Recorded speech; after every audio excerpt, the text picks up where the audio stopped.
Tercer bloque, va pasando rápido otra vez el programa, me parece, rapidito. Tercer bloque de Plural con nuestra sección columnista hoy con Nicolás Andorno. ¿Cómo estás, Nicolás? Bienvenido. Muy bien, ¿cómo estás? Estoy tratando de leer el tema con el que venís. Ok, bueno, me pongo más serio ahora porque vamos a hablar de un tema delicado que tiene que ver con la crisis emocional, ¿no? Se habla mucho de la crisis, de las personas que entran en crisis, de las parejas en crisis, los países en crisis. La realidad es que vamos a hablar también, pero vamos a hablar particularmente de lo que es la crisis personal, una crisis emocional de una persona, ¿no? Que fenomenológicamente, digo yo, desde lo observable, lo que podemos ver es una persona que tiene conductas desadaptadas, conductas disruptivas, conductas de las cuales después seguramente cuando vuelva a organizarse va a estar avergonzada, conductas bastante antisociales como llorar, gritar, no sé, insultar, autoagredirse, agredir a los demás, salir corriendo, a algunos les da por un ataque de risa, otros convulsionan, algunos se desmayan, algunos se agarran la cabeza. Bueno, la crisis emocional. Una crisis emocional que tiene que ver con un momento de desorganización muy fuerte, pero que me interesa dejar bien en claro cómo es fenomenológicamente, digo. Que tiene que ver con lo observable, con cómo nos podemos dar cuenta si alguien está viviendo una crisis, sufriendo una crisis o no sufriendo una crisis. Y ¿Cómo tiene que darnos cuenta y para qué darnos cuenta? ¿No es cierto? Exactamente, porque la persona actúa un poco como un loco, ¿no? Claro. Actúa disruptivamente, ¿no? Y lo que voy a intentar dar cuenta en este panel es un poco cuáles son los procesos mentales que subyacen a esos comportamientos a veces tan desadaptados, que muchas veces son etiquetados o estigmatizados las personas en función de esos comportamientos y no se dan cuenta que en realidad tiene que ver con un momento, con un instante y sobre todo un momento de alteración y de desorganización personal muy fuerte, ¿no? A veces las crisis de una persona terminan siendo abordadas por otros discursos hegemónicos, como por ejemplo el discurso jurídico, ¿no? Etiquetando o determinando que una persona en crisis es o violenta o suicida o loca, Claro, ¿no? claro, insana. claro. Entonces me interesaría pensarlo como un fenómeno humano, como un fenómeno que cualquiera puede tener, que todos nosotros hemos tenido en algún momento de una crisis y que muchas veces convivimos con personas que también entran en crisis, ¿no? ¿Cómo poder pensarlo desde el discurso de la salud mental? Bueno, en principio hablamos de un estado temporal de desorganización, desorganización en el sentido de que el sujeto no está organizado, no puede responder por sí mismo, si no está en sus cabales, ¿sí? Me parece una palabra que no sé si es correcta. Una suerte de desborde. Exactamente. Desborde, alteración, perturbación. Es un estado claramente donde el sujeto pierde el control sobre sus propias reacciones. Si tuviera control nos estaría exponiendo a la escena social vergonzosa, diría yo, que muchas veces se expone uno. Ahora, intrapsíquicamente, esto es lo que observamos. Ahora, ¿qué le pasa al sujeto adentro? Bueno, lo que le pasa al sujeto es que particularmente esta crisis está caracterizada porque los recursos con los que cuenta el sujeto en ese momento no le alcanzan para enfrentar una situación problemática determinada. O sea que hay un desequilibrio entre los recursos con los que cuenta el sujeto y la situación con la que está lidiando, vamos a decir. Cuando hablamos de recursos, nos estamos refiriendo a los modos o a las formas que tiene la persona para resolver o enfrentar una situación determinada. Sobre todo voy a apelar al recurso de la palabra como un mediador simbólico que justamente se pone en juego a la hora de enfrentar eso.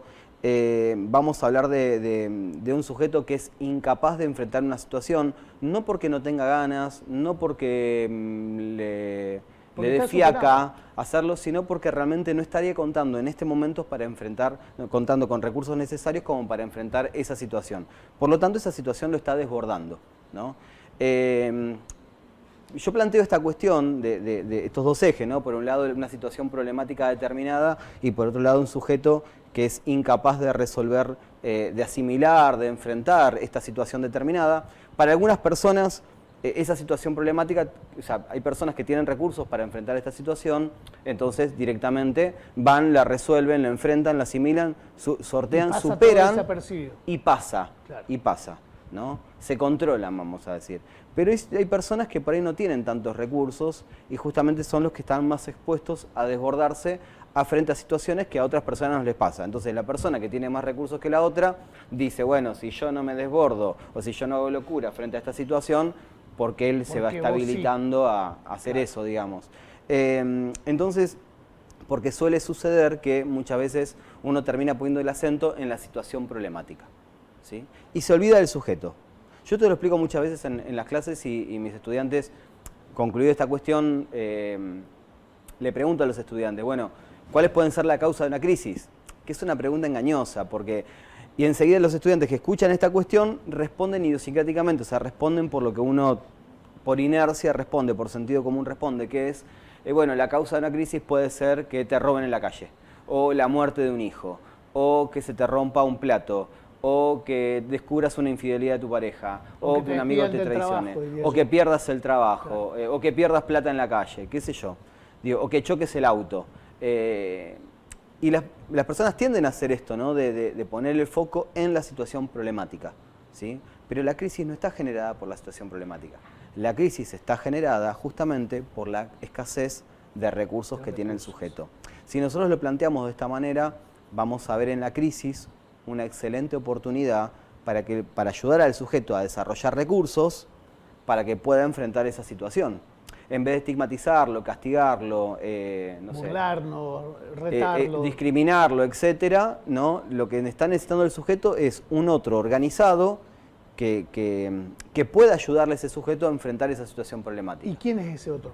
Bueno, ese otro puede ser cualquier otra persona que esté dispuesto a comprometerse con la escena y pueda hacer cierto nivel de empatía y entender que por más que a él le parezca una pavada lo que está pasando, para él es un dramón gigante, es algo con lo cual no puede lidiar, es algo que no puede enfrentar, menos resolver.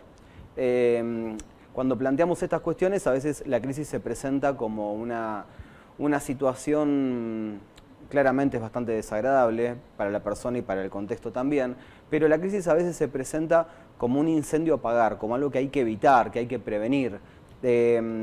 A veces de los profesionales de salud mental lo que planteamos es que la crisis, lejos de ser algo para evitar o para prevenir, muchas veces es algo que tenemos que promover. Promover para que el sujeto caiga en la cuenta de que como venía funcionando hasta hoy en la vida, no está tan bueno y que tiene que necesariamente esforzarse para incorporar nuevos recursos para poder estar más preparado para enfrentar la vida en el día a día. Que el sujeto se dé cuenta de esto muchas veces no alcanza por la palabra, muchas veces el sujeto tiene que transitar esa situación de crisis, tiene que transitar esa situación de desborde para realmente caer en la cuenta de que así como están las cosas no puede seguir, digamos, ¿no? Y que necesita ayuda, de que necesita manejarse de otras maneras, necesita incorporar nuevos repertorios de respuestas posibles a una determinada situación, bueno, etcétera, etcétera. ¿Y cómo se hace?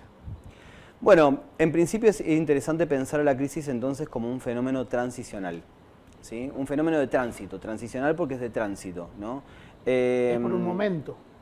Un momento que que te lanza hacia otro momento de tu propia vida.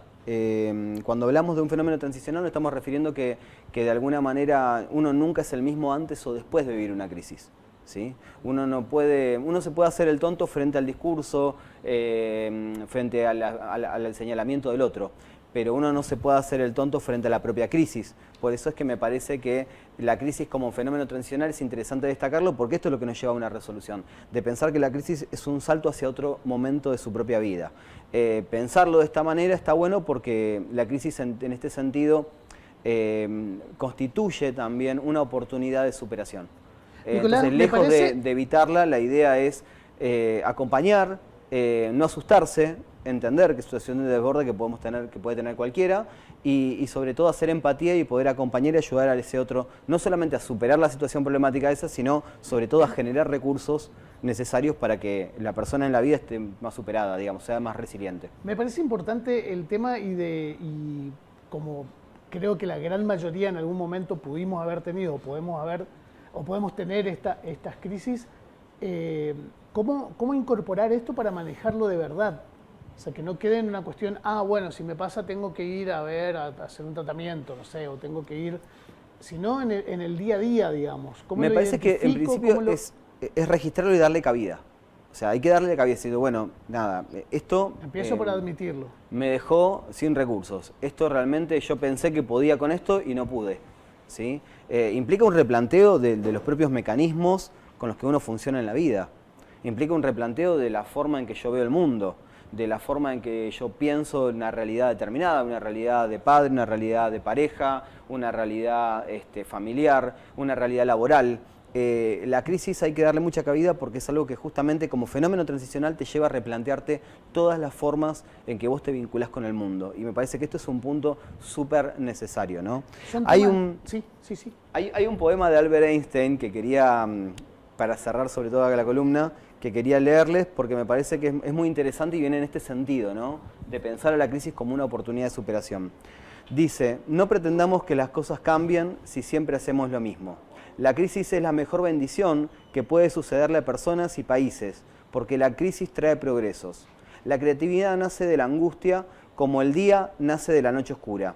Es en la crisis que nace la inventiva, los descubrimientos y las grandes estrategias. Quien supera la crisis se supera a sí mismo sin quedar superado.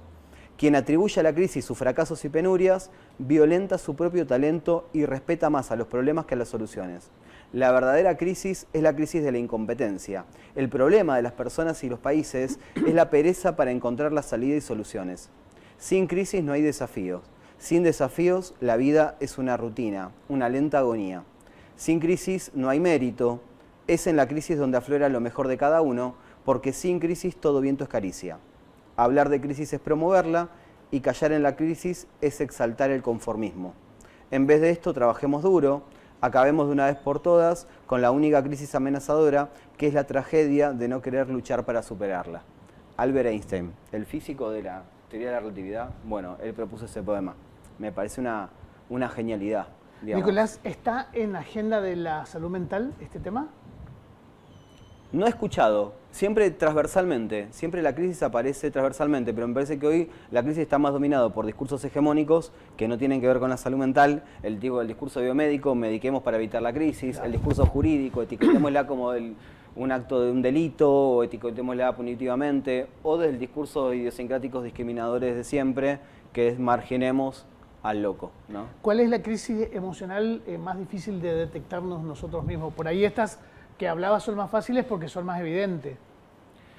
Yo creo que todas crisis son duras, porque depende de cada uno, es muy subjetivo, es muy individual. Lo que para uno puede ser una pavada, para el otro es el fin del mundo, ¿no? Entonces me parece que la crisis se tiene que evaluar como un fenómeno humano e individual. Muchísimas gracias, Nicolás. A vos. Hacemos una pausa y ya vamos con el último bloque de Plural.